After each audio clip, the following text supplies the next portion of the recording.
Hi everyone, and welcome back to tone.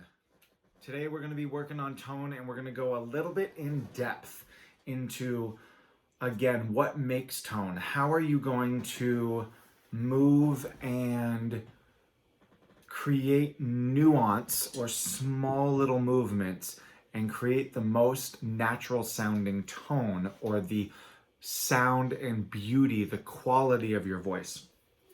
So I'm going to show you a bunch of things today.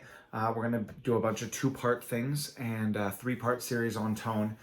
Mouth shape, tongue control, body posture, vowel placement, and where do you put the vowels? And vowels, A, E, I, O, U, but they sound so different when you're singing them.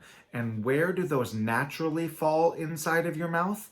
And then where can you kind of move them and create this forward and backwards feel to create a better tone on each individual vowel? Sounds super complex.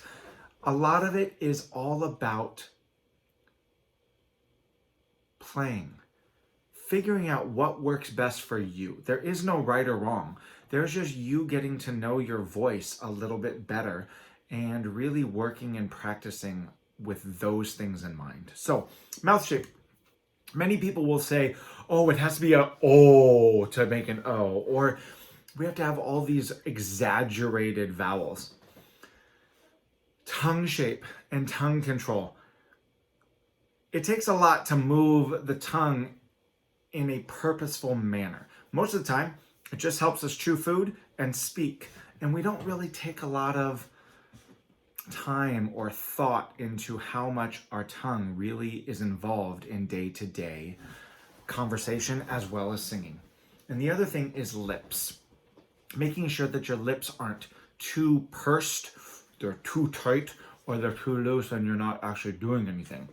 We want to feel a little bit of Italian, right? We want our faces to light up. We want our mouths to move. We want our lips to be super energetic. If you notice throughout these videos, I'm a super hand guy. Like, I talk a lot with my hands. It brings me excitement and energy. So, mouth shape. You want it nice and open.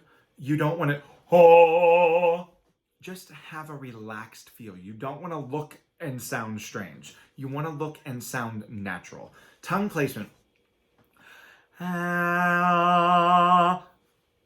You want to feel as if you have like this little trough or this little tunnel underneath for the sound to kind of just sit on and escape out of your mouth, okay?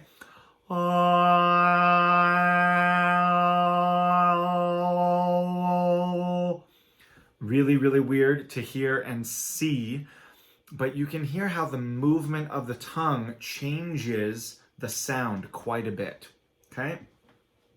The other thing is lips. You want the lips to be relaxed, but still moving forward.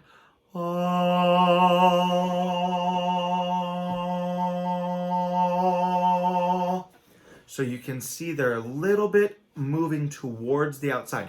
Imagine that your lips are like a bell of an instrument, a clarinet or a saxophone or any of the brass.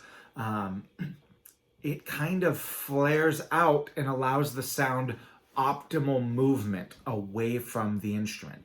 Well, our lips are the bell of our voice. So keep thinking of that. Play. See what you can do to move and change your tongue movement, your lip movement, and your mouth placement. In part 2 of this, we are going to go over vowels and how to move those forward and back. Again, it's a lot of play. It's a lot of fun. Imagine your voice and the practice that you do just like a video game. You don't get frustrated and just die when you die. You don't quit. You go, hey, that didn't sound good. Or, oops, I just died. I just made a mistake. Mistakes are great.